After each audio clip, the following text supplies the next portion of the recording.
Hello बच्चों, उम्मीद है आप लोग अच्छे होंगे। आज मैं सॉल्यूशन चैप्टर का लेक्चर नंबर 4 लेकर आया हूं, जिसमें मैं आप लोगों को ideal and non ideal solution पढ़ाऊंगा।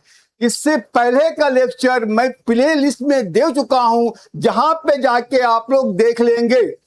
मैं आप लोगों को ब्रिज कॉन्सेप्ट का इस्तेमाल करके पढ़ाता हूं, जिसमें सबसे पहले मैं वो सभी कॉन्सेप्ट को बिल्कुल क्रिस्टल एंड क्लियर करता हूं जो आप लोगों को 11वीं क्लास में पढ़नी थी। आप लोगों ने पढ़ा सही से समझ नहीं पाए, या अब आप लोग भूल चुके हैं, और इसका इस्तेमाल यहाँ पे होनी है ताकि आप लोगों की यहाँ पर की हर कॉन्सेप्ट बिल्कुल क्रिस्टल एंड क्लियर हो जाए।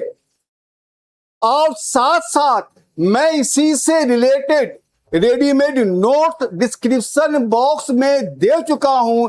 इसको पढ़ने के बाद आप लोग नोट जरूर देख लेंगे, क्योंकि ये इसी का पार्ट है। मैं यहाँ पे सिर्फ समझाता हूं, और वहां पे नोट्स आप लोग देख लेंगे तो पूरी बात अच्छी तरह से आप लोगों को समझ में आ जाएगी और कुछ करने की जरूरत भी नहीं पड़ेगी। तो चलिए हम लोग शुरू करते हैं आज की topic ideal and non ideal solution. Lecture number 3 में मैं आप लोगों को वेपर प्रेशर और रॉड्स लॉ के बारे में डिटेल में बता चुका हूं।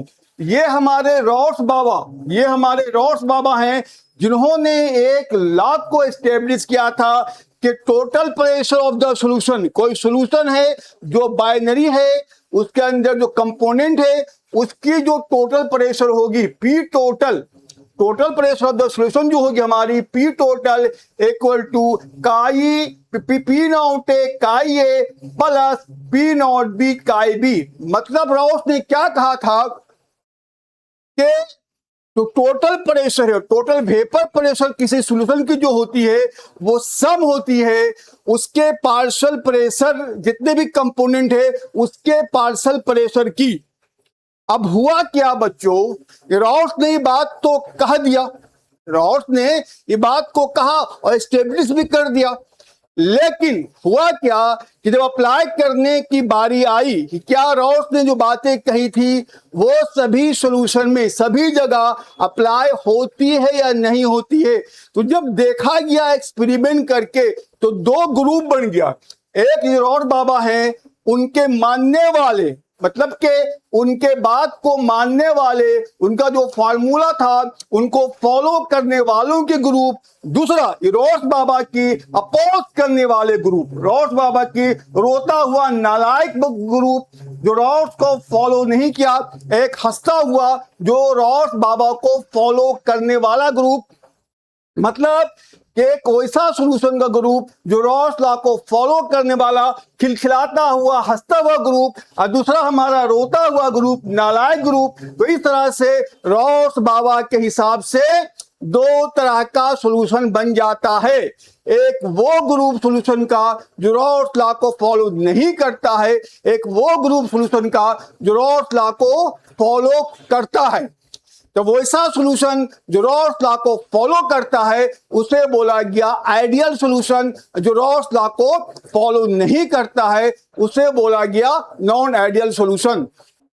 अब ये बातें बिल्कुल एस्टेब्लिश हो चुकी है कि दो तरह के सॉल्यूशन देखने को मिल रहा है। एक टाइप जो रॉस लॉ को फॉलो किया उसे बोला गया आइडियल सॉल्यूशन, और दूसरा टाइप जो रॉस लॉ को फॉलो नहीं किया उसे बोलते हैं नॉन आइडियल सॉल्यूशन। तो पहले हम लोग आइडियल सॉल्यूशन के बारे में बात करेंगे। मतलब वैसा सॉल्यूशन जो रॉस लॉ को फॉलो करता हो over entire range of concentration and temperature. मतलब the solution which obeys Raoult's law over entire range of concentration and temperature called ideal solution. ठीक है, अब यहां पे एक बात को बहुत ही अच्छी तरीके से समझना है क्योंकि ये बात आमतौर पे यूट्यूब में नहीं दी हुई है, ना ही बुक में मेंशन की हुई है। इसलिए जो मैं बता रहा हूं बहुत ध्यान से समझने की कोशिश कीजिएगा। समझ में बात आ जाएगी तो कमेंट्स में जरूर लिखना, ना आती है तो भी लिखना, ताकि मैं मॉडिफाइड करके और भी अच्छी तरीके से समझा सकूं। अब देखो बच्चों, यहाँ पे बात आ रही है कि वैसा सॉल्यूशन जो रॉल्स लॉ को ओबे करता है, रॉल्स लॉ को मानता है। इसका मतलब क्या है? रॉल्स लॉ को मानने का मतलब क्या है, इसको समझने के लिए मैं एक बाइनरी सॉल्यूशन बनाता हूं जो दो कंपोनेंट की है।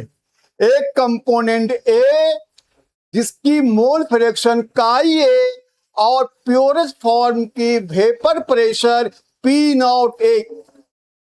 दूसरा कंपोनेंट जो बी है, लिक्विड बी है, जिसका मोल फ्रैक्शन काई बी और इसकी vapour pressure P not be. जब इन दोनों सॉल्यूशन को, इन दोनों कंपोनेंट को मिलाकर मैं एक सॉल्यूशन बनाता हूं, तो अब उसके अंदर मोल फ्रैक्शन काई ए और काई बी होगी, और इसी तरह से इसकी पार्शियल प्रेशर पी ए और पी बी होगी, और टोटल प्रेशर पी सॉल्यूशन होगी। ठीक है। अब मैं क्या करता हूं, ये जो सॉल्यूशन बन गया मेरे पास, ये जो सॉल्यूशन मैंने दो कंपोनेंट से बनाया, एक के अंदर इसकी मोल फ्रैक्शन काई ए और प्योरेस्ट फॉर्म पी नॉट है, दूसरे कंपोनेंट के अंदर मोल फ्रैक्शन काई बी और उसके वजह का जो वेपर प्रेशर है P not be. In solution का मैं एक, इन कंपोनेंट का मैं एक सॉल्यूशन बनाता हूं, और इन सॉल्यूशन को मैं लाइव में ले जाता हूं। कहां ले जाता हूं? लाइव में ले जाता हूं। और लाइव में ले जाने के बाद मैं इसका वेपर प्रेशर मेजर करता हूं। क्या करता हूं? वेपर प्रेशर मेजर करता हूं। जब वेपर प्रेशर में मेजर किया तो ये देखता हूं एक्सपेरिमेंटली, भाई लाइव में ले गया मैं इस सॉल्यूशन को, लाइव में ले जाने के बाद एक्सपेरिमेंटली वेपर प्रेशर में मेजर करता हूं, तो मान लिया कि इसकी वेपर प्रेशर, सॉल्यूशन की वेपर प्रेशर जो पहले मैं बना चुका हूं 10 बार आई है। मैं लाइव में ले जाकर इसकी वेपर प्रेशर मेजर करता हूं, क्या आती है वैल्यू? एज्यूम कर लिया कि 10 बार आई है। ठीक है। अब मैं क्या करता हूं, जो कंपोनेंट दो लिया था मैंने जिससे मैं सॉल्यूशन बनाया, उन्हीं कंपोनेंट का पी नॉट ए काई ए, पी नॉट बी काई बी, सभी की वैल्यू को पुट करके मैं रॉल्स लॉ में अगर अप्लाई कर दूं, मैं क्या कर दूं? रॉल्स लॉ में अप्लाई कर दूं। अप्लाई करने के बाद अगर उसकी वैल्यू 10 बार ही आती है, तो फिर हम क्या बोलेंगे कि ये जो सॉल्यूशन हमारी है वो रॉल्स लॉ को ओबे करता है। क्या बोलेंगे हम? ये जो सॉल्यूशन हमारी है रॉल्स लॉ को ओबे करता है। क्यों? क्योंकि एक्सपेरिमेंटली वैल्यू भी वही आई है जो फॉर्मूला में पुट करने के बाद वैल्यू आई है। मतलब के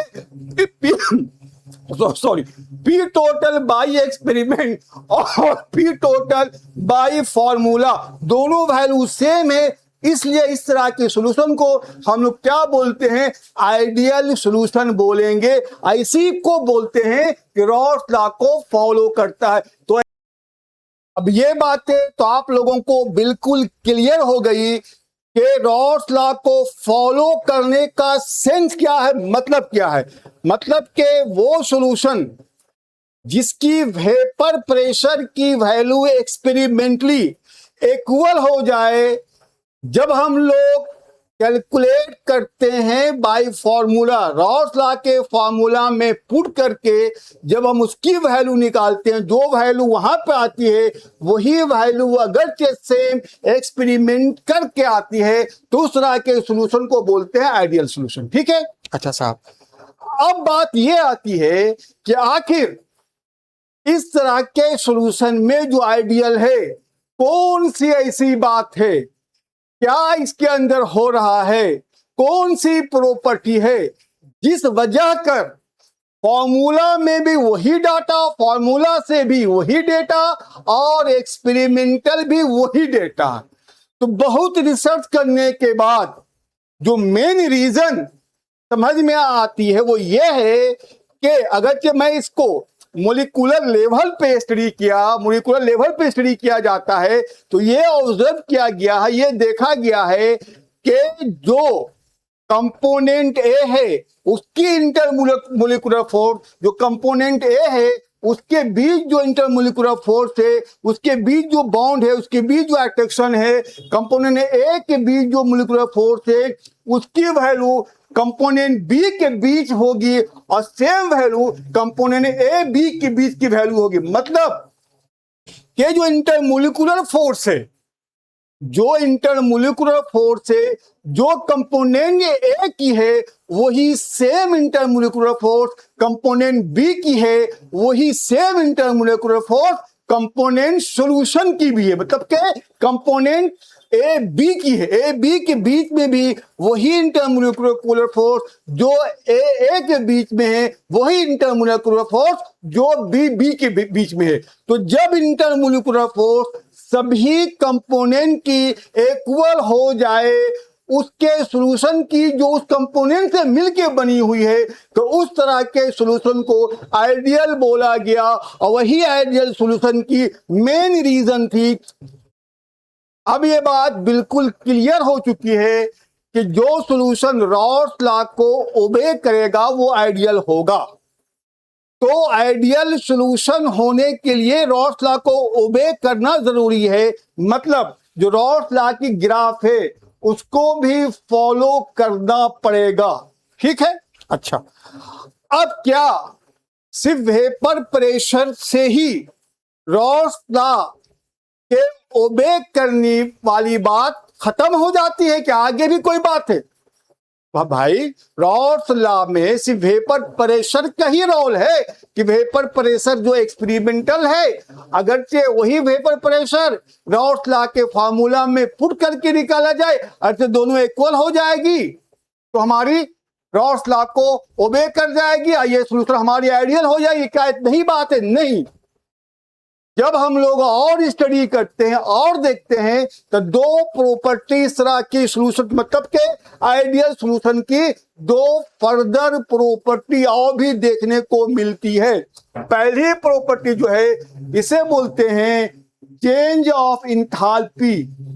चेंज इंथाल्पी की है सॉल्यूशन की, वो जीरो होती है, और चेंज ऑफ वॉल्यूम की जो चेंज है सॉल्यूशन की उसकी भी वैल्यू जीरो होती है। मतलब के वेपर प्रेशर के अलावा दो प्रॉपर्टी और भी होनी चाहिए, तभी हम लोग बोलेंगे कि ये सॉल्यूशन आइडियल है, अदरवाइज आइडियल नहीं बोलते हैं। ये देख लेते हैं कि enthalpy change of solution should be equal to zero कैसे होता है?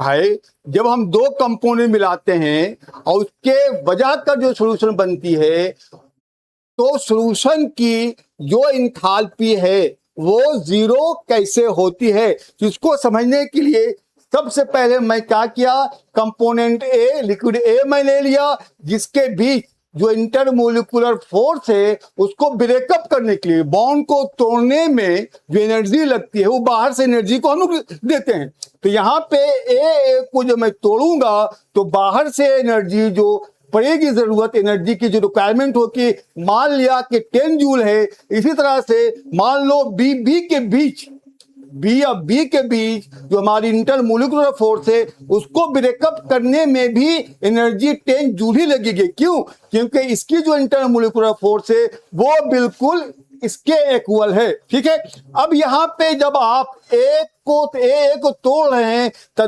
2a बनता है। कितना बनता है? 2a बनता है, एक नहीं बनता, 2 बनता है। इसी तरह से यहां पे भी जो बी को तोड़िएगा तो 2b बनेगा।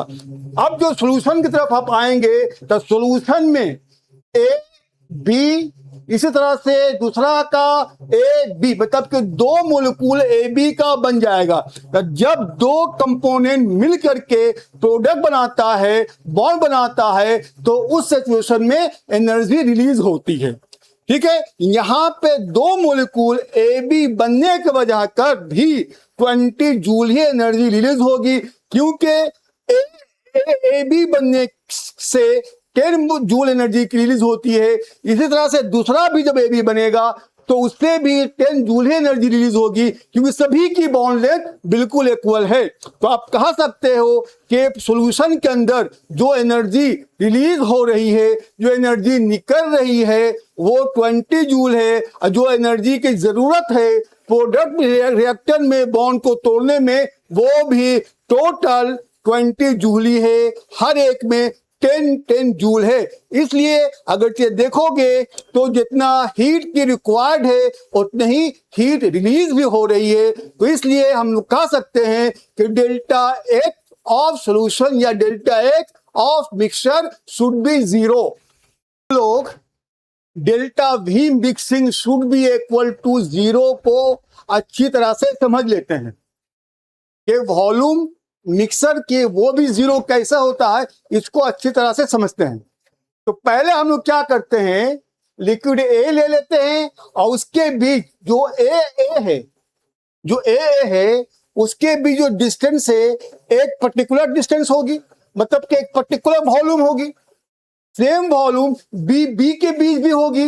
भाई जो वॉल्यूम मतलब जो डिस्टेंस ए के बीच होगी वही डिस्टेंस हो बी के बीच भी होगी, क्योंकि दोनों के बीच इंटरमोलिकुलर फोर्स ऑफ अट्रैक्शन तो सेम ही है।